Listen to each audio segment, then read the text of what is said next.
Hi friends, இன்றைக்கி சண்டேனால எங்கேயா போகணுன்னு எல்லா பிள்ளைங்களும் எல்லார் வீட்லேயும் அடம் பிடிக்கிறது சகஜம் தானே.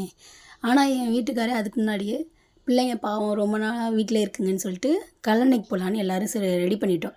அவர் தான் கல்லணைக்கு போகணுன்னு சொல்லி கூப்பிட்டுட்டு போனார். ஸ்விம்மிங் ஃபுல்னு சொன்னார்.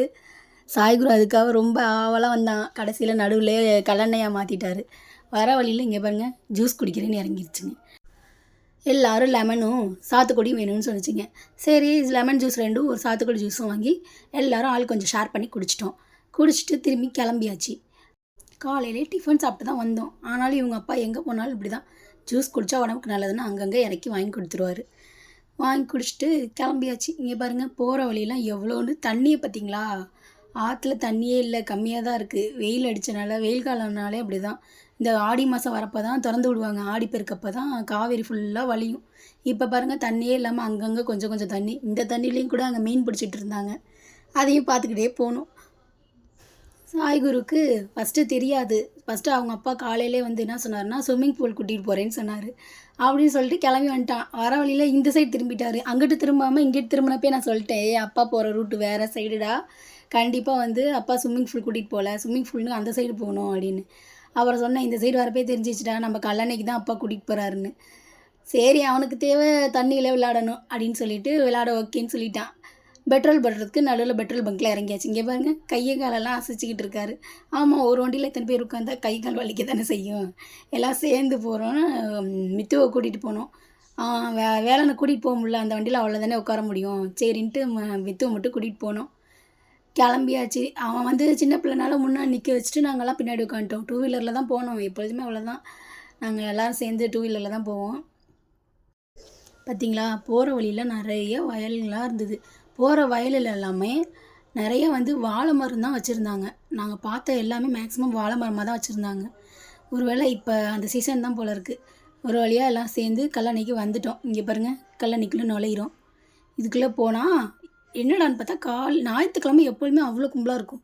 இன்றைக்கி பார்த்தா கும்பலே இல்லை. நாங்கள் மட்டும் தான் நுழையிற மாதிரியே இருந்தது. ஏன்னா இவ்வளோ கும்பல் இல்லாமல், அதுவும் கடைங்க கூட இல்லை. என்னன்னு பார்த்தா கொஞ்சம் லேட்டாக வருவாங்க. நாங்கள் 11 மணிக்கு 10:30 மணிக்கு இங்கேருந்து வீட்டிலேருந்து கிளம்புனோம். 10:30 கிளம்புனோம். அப்போயே கும்பல் இல்லை. எல்லாம் 12 மணிக்கு மேலே தான் வருவாங்க வீட்டில் எல்லாம் சமைச்சி வச்சுட்டு. அப்படி இந்த மாதிரி வரவங்களும் இருக்காங்கல்ல, அது மாதிரி லேட்டாக தான் வருவாங்க. 12 மணிக்கு மேலே தான் வந்து கல்லணையில் கும்பல் ஜாஸ்தியாகும். இப்போ பாருங்கள், அப்படியே யாருமே எல்லாம் வெறிச்சோடி கிடக்கா. இங்கிட்டு பாருங்கள், 2 சைடுமே பார்த்தா தண்ணி சுத்தமாக இல்லை. எப்பொழுதுமே அவ்வளோ தண்ணி வலியும், தண்ணியே இல்லை. அப்போயே கொஞ்சம் டிசப்பாயின்மெண்ட் ஆயிடுச்சு வேலை சாய்குருக்கு. இருந்தாலும் இருக்கிற தண்ணியில் அப்படியே கொஞ்சம் குளிச்சுட்டு போயிடலான்ற ஒரு ஐடியாவோடு வந்தோம். சரி, உள்ளே வந்து பார்த்தா இங்கே எல்லா ராட்டினமும் ஃப்ரீயாக இருக்குது. எல்லாம் ஆளுங்க இல்லாமல் அப்படி அப்படியே நிற்கிது. நம்ம போய் சொன்னால் ஒரு ஆளுக்காக ஓட்டுவாங்க, அது ஒன்றும் பிரச்சனை கிடையாது. எல்லாம் காலங்கத்தில் 11 மணிக்கே கும்பல்லையேன்னு நாங்களும் புலம்பிக்கிட்டே இருந்தோம். ஐஸ்கிரீம் வேணும்னு கேட்டுச்சிங்கன்னா ஆளுக்கு ஒரு ஐஸ்கிரீம் வாங்கி கொடுத்தாச்சு. இங்கே பார்த்தீங்களா, மித்து பையலை எப்படி சாப்பிட்றான்னு. மித்து தான் ஐஸ்கிரீம் வேணும்னு அடம் பிடிச்சாரு. சரின்னு ஆளுக்கு ஒன்று வாங்கி கொடுத்தாச்சு. சாப்பிட்டுட்டே வந்துச்சிங்க. கொஞ்ச நேரம் கழிச்சு, இந்த ஐஸ்கிரீம் எனக்கு பிடிக்கவே இல்லை அப்படின்ட்டுருச்சிங்க. இதுக்கு தாண்டா நல்லா ஐஸ்கிரீம் வாங்கி தரேன்னு சொன்னால் கேட்குறாங்களா? ஐஸ்கிரீம் எங்கே இருந்தாலும் உடனே வாங்கியே ஆகணுன்றாங்க. அது எப்படி இருக்குன்னு இவங்களுக்கு தெரிய மாட்டேங்குது. நமக்கு தெரியும் இந்த ஐஸ்கிரீம் நல்லாயிருக்கும், அது நல்லா இருக்காதுன்னு. பாதியில் தூக்கி வேற போட்டுருச்சிங்க சாப்பிடாமலே. சரி விட்டாச்சு. அப்புறமே ஆளுக்கு ஒரு ரைடு விளாடணுன்னு சொல்லிச்சுங்க. எல்லாத்துக்கும் ஆளுக்கு ஒரு ரைடு விளாட வைக்கலான்ட்டு சாய்குரும் சாய்ஸ்ரீ வந்து ஜம்பிங் விளாட போயிடுச்சிங்க. ஆளுக்கு ஒரு ஜம்பிங் விளாண்டுட்டு வந்துருச்சுங்க. இவனும் மித்து வந்து ஆட்டோவில் உட்காந்து விளாண்டான், ரைடிங் பண்ணான். ஆளுக்கு ஒரு ரைடிங் பண்ணிவிட்டு, சரி அதுங்களுக்கு ரைடிங் பண்ணுற எண்ணமே இல்லை, தண்ணியில் குளிக்கணும், தண்ணியில் விளாடணும், அதுக்காகவே வந்துச்சுங்க. சரி, ஒரு வழியாக வந்து தண்ணியை போய் பார்த்துட்டு வந்துடுவோம். இந்த சைடு தண்ணி இல்லை தான், அந்த சைடு தான் எப்பொழுதுமே நாங்கள் குளிப்போம். நிறையா தண்ணி வரும், அருவியாட்டம் கொட்டும். ஆனால் இந்த நாங்கள் போன டைமில் தண்ணி இல்லை, எல்லா இடமும் வறண்டு கிடந்துச்சு. இங்கே பாருங்கள், இந்த பாலத்துக்கு அடியில் அவ்வளோ தண்ணி ஓடும், அவ்வளோ தண்ணி, மீன் அப்படி இருக்கும். இப்போ பாருங்கள், தண்ணியே இல்லாமல் அப்படி வறண்டு எவ்வளோ குப்பையாக கிடக்கு பாருங்கள். இல்லைனா அவ்வளோ நீட்டாக இருக்கும், தண்ணி நல்லா வரும். சுத்தமாக தண்ணி இல்லை. அங்கேருந்து பார்த்தாலே தெரியுது பார்த்தீங்களா, சுத்தமாக தண்ணியே இல்லை. இந்த இடத்துல ஒரு குளம் மாதிரி அங்கங்கே கொஞ்சம் தண்ணி தேங்கி இருந்துச்சு. இதிலெல்லாம் குளித்தா உடம்பு வீணாக போயிடும். ஏன்னா அழுக்கு தண்ணி மாதிரி தேங்கி கிடக்குது, அது வந்து நோய் தான் வரும். அதனால் நாங்கள் வந்து எப்போதும் ஓடுற தண்ணியெலாம் குளிக்கிற ஐடியாவில் இருந்தோம். சரின்னு இந்த தண்ணியை சும்மா வேடிக்கை மட்டும் பார்த்துட்டு போகலான்னு வந்தோம். இங்கேயும் நிறைய பேர் வந்து நின்றுட்டு ஃபோட்டோலாம் எடுத்துகிட்டு இருந்தாங்க கீழே நின்றுட்டு. இந்த தண்ணியை பார்த்தீங்களா, நாங்கள் அந்த ஸ்விம்மிங் பூல் மாதிரி இருக்கிறதெல்லாம் குளிப்போம். ஆனால் அருவியாக கொட்டி அப்புறம் வந்து நல்லா தண்ணி அடிச்சுட்டு போவோம். அப்படி குளிச்சா தான் நல்லாயிருக்கும்.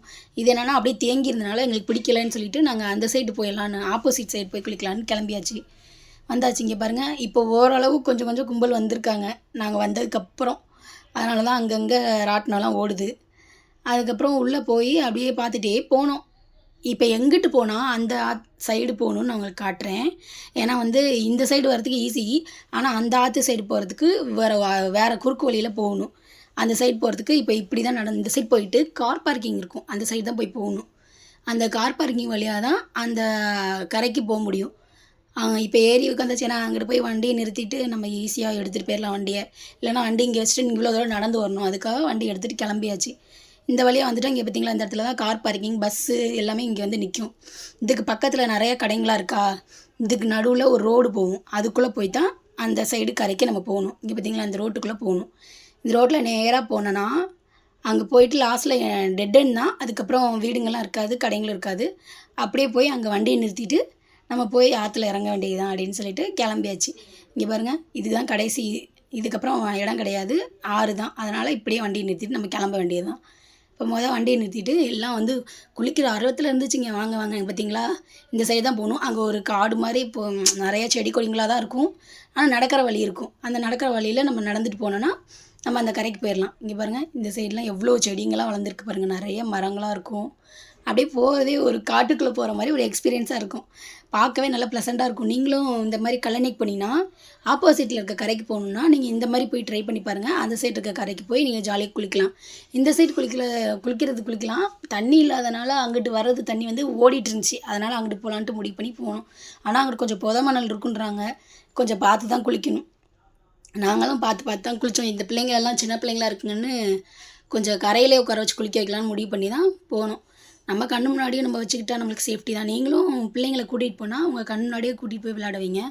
பிள்ளைங்களை பத்திரமா பார்த்துக்கங்க. ஏன்னா இப்போலாம் பிள்ளைங்களை விட்டுட்டு போகிறது அவ்வளோ சேஃப் இல்லை. கூடயே இருந்து பார்த்துக்கிறது தான் நல்லது. பார்த்தீங்களா, வந்தாச்சு இந்த கரைக்கு. கீழே பாருங்கள், ஒரே மண் தான். ஏன்னா தண்ணியே இல்லை. தண்ணி நிறையா இருந்தால் இங்கிட்ட அவ்வளோ தண்ணி வரும். நடக்கிற வழியெல்லாம் மணலாக தான் இருந்தது. இந்த மணலில் நடக்கக்கூட முடியலை. எவ்வளோ இறங்குறப்ப இது வந்து இறக்கமாக இருக்கனால இறங்கிடுறது ஈஸியாக இருக்குது. ஆனால் ஏறுறப்ப ரொம்ப கஷ்டப்பட்டோம். அது கொஞ்சம் ஏறுறதுக்கு இந்த மணலில் ஏறுறதுக்கு அவ்வளோ கஷ்டம். நடக்கிறப்ப பாருங்களேன், மணலில் நடக்கணுன்னாலே ரொம்ப கஷ்டம். நீங்களும் நிறையா அனுபவிச்சிருப்பீங்கள்ல. எப்படியோ கஷ்டப்பட்டு இதுக்குள்ளே வந்தாச்சு. இப்போ போய் தண்ணியில் போய் விளையாட வேண்டியதுதான். இதுங்க எப்போ ஓடுவோன்னு அலையுதுங்க எல்லா பிள்ளைங்களும் சேர்ந்து. 3 ஓட ஆரம்பிச்சிருச்சுங்க. வாங்க குளிக்கலாம். சாய்குருலாம் இங்கேயே சட்டையை கழட்டிட்டு ரெடி ஆகிட்டான். இருடா வெயிட் பண்ணுறான்னு கேட்க மாட்டேங்கிறான். தண்ணியில் விளாண்டே அவனுன்னு ஓடுன்னு ஓடினான். சரி போங்க போய் விளையாடுங்கன்னு சொல்லிட்டு நாங்கள் பின்னாடி பாருங்கள் அவன் சட்டையெல்லாம் கழட்டிட்டு ரெடி ஆகிட்டான். நான் வந்து அவங்க கூட வந்துக்கிட்டு சரி நான் எனக்கு வந்து இந்த தண்ணியில் கொஞ்சோண்டு தண்ணி தான் இருக்கா, அதனால் குளிக்கணும்னு இஷ்டம் இல்லை. நிறையா தண்ணியாக தான் குளிக்கலான்ட்டு விட்டேன். பிள்ளைங்க குளிக்கட்டுன்ட்டு நான் பேகை பார்த்துட்டு உட்காந்துக்கலான்னு வந்துட்டேன். இங்கே பாருங்கள், 2 மித்து பையில பார்த்தீங்களா, எப்படா குளிப்போன்னு வேகமாக ஓடுறான். எவ்வளோ தண்ணி பாருங்கள், இவ்வளோண்டு தான் தண்ணி ஓடுது. அங்கே கொஞ்சம் அருவியாட திறந்து விட்ருக்காங்க. அந்த தண்ணி வந்து இங்கே ஓடுது. நாங்கள் அதில் ஓடுற தண்ணியில் குளிக்கணும் அப்படின்ற மாதிரி ஐடியாவில் தான் வந்தோம். பார்த்தீங்களா எவ்வளோ காற்று அடிக்குதுன்னு. செம்ம காற்று. வெயிலும் அடிக்குது, காற்றும் அடிக்குது. ஆனால் வெயில் அடிக்கிறது இந்த காற்று அடிக்கிறதுனால தெரியலை எங்கள் உடம்புக்கே. அதனால் நாங்கள் போய் உட்காந்துட்டோம். அதில் அந்த மணலில் போய் நான் உட்காந்துட்டேன். வெயில் அடிக்குது ஆனாலும் காற்று அடிக்கிறனால தெரியலை. நான் வரத்துக்கு முன்னாடி ஆளாக ஓடிட்டான் மித்துவும் சாய்குருவும். ஆளாக போயிட்டு குளிக்க ஆரம்பிச்சிட்டானுங்க. இங்கே பாருங்கள், கரையில் தண்ணி கொஞ்சமாக தான் ஓடுது. அங்கிட்டு நிறையா இருக்குது. ஆனால் அங்கிட்டு ரொம்ப ஆழம்னு சொல்லிட்டாங்க. அதுவும் இல்லாமல் மணல் நல்லா புதையிற மணல்லாம் இருக்குது அப்படின்னு சொல்லிட்டாங்க. நம்ம சின்ன பிள்ளைங்களை வச்சுட்டு ரிஸ்க் எடுக்கக்கூடாதுல்ல. அதனால இங்கிட்டே மணல்லே உட்காந்து தண்ணியில் உட்காந்தாலே இடுப்பில் கூட வராது, அந்தளவு தண்ணி தான். பாருங்கள், மித்து உத்துணுண்டாக இருந்துட்டு அவன் உட்காந்தாலே தண்ணி தெரியல பாருங்களேன். கொஞ்சோண்டு தண்ணி தான் இருந்தது. சரின்னு இவங்கள விளையாட வைக்கிறதுக்கு இது போதுன்ட்டு உட்காந்து விளையாட வச்சாச்சு. இங்கே பாருங்களேன், இங்கே கொட்டிகிட்டு இருக்கா, இங்கே தான் தண்ணி வருது. ஓடுற தண்ணி நல்லா க்ளீனாக இருந்தது. அதனால் அப்படியே உட்காந்தாச்சு குளிக்க. பாருங்கள், பாலம்லாம் இருக்குது. அங்கே ஒரு கோயில் வேறு கட்டியிருக்காங்க. எல்லாம் வந்து குளிக்க ஆரம்பிச்சிருச்சுங்க. சரி, இதுங்க என்னன்னா குளிக்கிறது மட்டும் இல்லாமல் மீன் பிடிக்கணும் வேறு அலையுதுங்க. 3 சேர்ந்துட்டு குளிக்க வந்தால் குளிங்கப்பானா இங்கே கேட்குதுங்க. அப்புறம் வந்து மித்துவும் சாய்குரும் சேர்ந்துட்டு மணலில் உட்காந்து வீடு கட்ட ஆரம்பிச்சிட்டானுங்க. ஆளாளுக்கு ஒரு விளையாட்டு விளையாண்டுச்சுங்க. விளையாண்டுட்டு மீன் பிடிச்சிக்கிட்டு ஜாலியாக இருந்துச்சுங்க. நீங்கள் வந்து இந்த மாதிரி கல்லணைக்கு வந்திருக்கீங்களா? வந்திருந்தீங்கன்னா கமெண்ட் பண்ணுங்கள் கல்லணை எப்படி இருந்துச்சுன்னு. ஆனால் நம்ம தண்ணி வர டைமில் போனால் செம்மையாக இருக்கும். ஆனால் இல்லைனாலும் எப்படி கொஞ்சம் தண்ணியாவது இருக்குல்ல, நமக்கு தண்ணி கிடச்சா போதுன்ட்டு மாதிரி உட்காந்துருச்சுங்க. இந்த வீடியோ பிடிச்சிருந்தா லைக் பண்ணி ஷேர் பண்ணி சப்ஸ்கிரைப் பண்ணுங்கள். பாய்.